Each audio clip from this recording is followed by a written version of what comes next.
Hi friends, তোমাদের সামনে একটা নতুন রেসিপি নিয়ে চলে এলাম, চিকেন পকোড়া। তো তার জন্য আমি 300 গ্রাম চিকেন নিয়ে নিয়েছি। দিয়ে দিলাম হলুদ গুঁড়ো, লঙ্কার গুঁড়ো, জিরের গুঁড়ো, ধনে গুঁড়ো, গরম মশলার গুঁড়ো, মিট মশলার গুঁড়ো ও দিয়ে দিলাম আদা রসুনের পেস্ট ও লঙ্কা কুচি, পেঁয়াজ কুচি এবং কর্নফ্লাওয়ার ও দিয়ে দিলাম বেসন গুঁড়ো এবং আরও দিয়ে দিলাম 2টো ডিম ফাটিয়ে।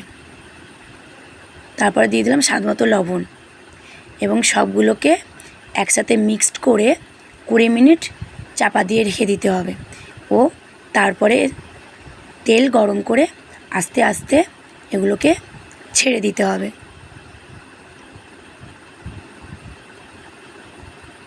তো এইভাবে লো ফ্লেমে রেখে কিছুক্ষণ ভাজতে হবে।